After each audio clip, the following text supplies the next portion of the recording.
अल्लाह अपने बंदों की आवाज किस तरह सुनता है। एक औरत कहती है कि मेरा खावंद किसी वजह से लंबी मुद्दत के लिए गायब हो गया।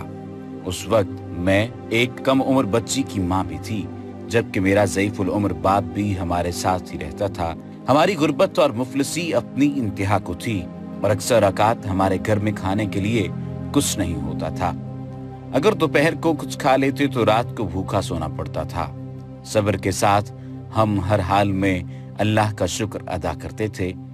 एक रात को तो भूख और अफलास ने हमारा वो इम्तिहान लिया जो इससे पहले कभी नहीं लिया था। मेरी बेटी को शदीद बुखार ने आ लिया।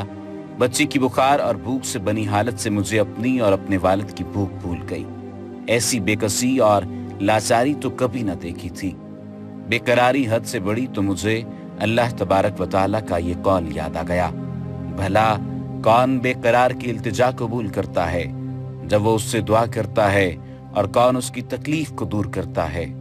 जी हाँ, हर किस्म की तकलीफ, चाहे वो भूख की हो या बीमारी की या गुर्बत व अफलास और गुनाहों की, कौन है उस ज़ात पाक के सिवा जो इन सब तकलीफों को दूर कर सकता है। ये सब सोचकर मैं उठी और जाकर वुजू किया। वापस आकर बच्ची के माथे पर पानी से भीगी हुई पट्टी रखी और अल्लाह के हुजूर नमाज की अदायगी के लिए खड़ी हो गई। मुख्तसर नमाज पढ़ने के बाद हाथ उठाकर बच्ची के लिए दुआ की, उसके माथे से पट्टी उतार कर दोबारा पानी से भिगो कर रखी और एक बार फिर नमाज के लिए खड़ी हो गई। नमाज के बाद एक बार फिर बारगाहे इलाही में दुआ के लिए हाथ उठाए। दुआ से फरागत पर दोबारा पानी की पट्टी तब्दील की और नमाज के लिए खड़ी हो गई। और ये अमल मैंने कई बार किया। जब मैं ये सब कुछ बार बार दोहरा रही थी तो किसी ने दरवाजा खटखटाया। इस हैरत के साथ, भला रात के इस पहर कौन हो सकता है?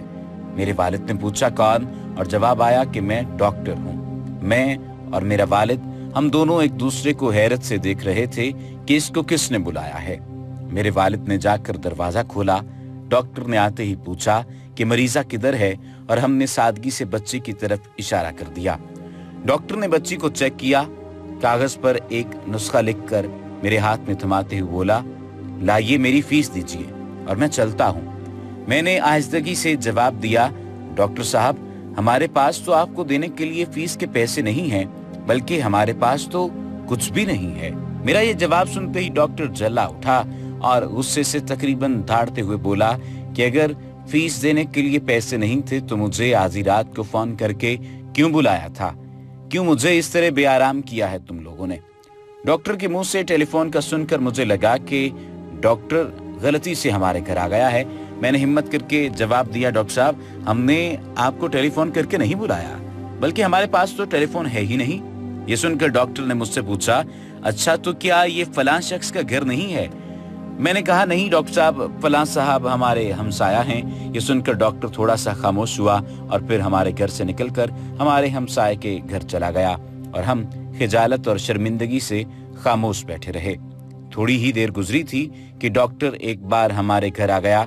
आंखों में आंसू और रुंधी हुई आवाज में बोला, अल्लाह की कसम, तुम्हारे घर से उस वक्त तक नहीं जाऊंगा जब तक तुम्हारा पूरा किस्सा नहीं सुन लूंगा। और मैंने डॉक्टर को अपना पूरा किस्सा सुना डाला कि किस तरह मैं बच्ची के माथे पर पानी की पट्टियां रख रही थी और अल्लाह के हुजूर दुआ भी मांग रही थी। डॉक्टर जल्दी से उठकर बाहर चला गया और कुछ देर के बाद हमारे लिए रात का खाना और बच्ची के लिए दवाएं और कुछ घरेलू जरूरियात के सामान के साथ लौटा। साथ ही उसने हमें बताया कि उसकी तरफ से हर महीने एक तनख्वाह हमें उस वक्त तक मिलती रहेगी जब तक अल्लाह चाहेगा। जी हाँ, ये अल्लाह पर भरोसे की कहानी है। सिर्फ याद दहानी के लिए अल्लाह तबारक व तआला की जात पर इससे भी बड़े भरोसे की कहानियां हैं। अल्लाह हम सब का हामी व नासिर हो।